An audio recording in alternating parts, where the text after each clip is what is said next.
మంచి చెడ్డ ఎవరిలోంచి వస్తాయి? వారు ఆయన తట్టు చూడగా వారికి వెలుగు కలిగెను, వారి ముఖములు లజ్జింపకపోవును. మరో వాక్యం చూసాము, ఆయన ఏమై ఉన్నాడు? వెలుగై ఉన్నాడు. ఆయనలో చీకటి అంత మాత్రం కూడా లేదు. ఆయన వాక్యం వెళ్ళడక తోడనే వెలుగు కలుగును.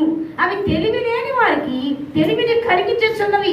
చాలా మందికి తెలివి లేదంటున్నాడు దేవుడు, జ్ఞానం లేదంటున్నాడు దేవుడు, వాక్యాన్ని అభ్యసించడం లేదంటాడు దేవుడు, మాటలు వినడం లేదంటాడు దేవుడు. అవి తెలివి లేని వారికి తెలివిని కలిగిస్తాయి. ఆయన వాక్యం వెలుగైంది. ఆయన మాటలు సత్యమైన మాటలు, ఆయన మాటలు జీవము గల మాటలు, ఆయన మాటలు జీవింపజేసే మాటలు, ఆయన మాటలు మరణం నుండి తప్పించే మాటలు. ఆయన మాటలో జీవం ఉంది, ఆయన మాటలో మరణము లేదు. దేవుని స్తోత్రం చెప్దాం. ఇప్పుడు చదివినటువంటి కీర్తనల గ్రంథం 93వ దావీదు సంకీర్తనలో లాస్ట్ మాట 5.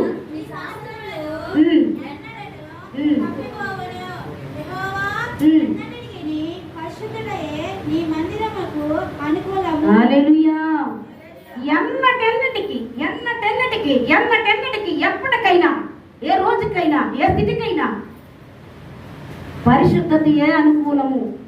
పరిశుద్ధత బైబిల్ గ్రంథంలో పరిశుద్ధత కోసం చాలా వివరంగా చెప్పబడుతుంది. పరిశుద్ధత లేకపోతే దేవుని మనం చూడలేము, పరిశుద్ధత లేకపోతే గమనించలేము, పరిశుద్ధత లేకపోతే మనల్ని మనం కట్టుకోలేము. పరిశుద్ధతే ఆయన సన్నిధికి అనుకూలమైనది. అపవిత్రత కాదు, జారత్వం కాదు, కుటిలమైన మాటలు కాదు, అల్లతప్పు నాడ మాటలు కాదు. పరిశుద్ధత ఆయనకు అనుకూలం. ఆయనకి ఏంటి అనుకూలం? ఆయనకి ఏంటి ఇష్టము? పరిశుద్ధత. పరిశుద్ధులే కదా ఆరాధించెదరు. నేను పరిశుద్ధుడిని, మీరు పరిశుద్ధులుగా ఉండండి. దేవుని స్తోత్రం చెప్దాం. పరిశుద్ధత ఎక్కడ చూసినా అపవిత్రత, జారత్వము, కుటిలమైన మాటలు, గొడవలు, ఘర్షణలు, లోబడ్డం లేదు. ప్రతి ఒక్కరిలో కుళ్ళుతనాలి. ప్రతి ఒక్కరిలో ఒకరు ఎదిగితే ఒకరు కూలుకుంటారు, ఒకరు ఎదిగితే ఒకరు బాధపడతారు, ఒకరు బాగుంటే ఒకరు పచ్చగా ఉంటే వాళ్ళని ఏదో ఒక విధంగా డిస్టర్బెన్స్ చేయాలి, ఏదో ఒక డిస్టర్బ్ చేయాలి, వారిని ఏదో ఒక బాధ పెట్టాలి, కలత పెట్టాలి, ఏడిపించాలి అనే విధంగానే ఉంటారు. దేవుని స్తోత్రం చెప్దాం. పరిశుద్ధతయే మీకు అనుకూలము. అది మీకు కరెక్టు.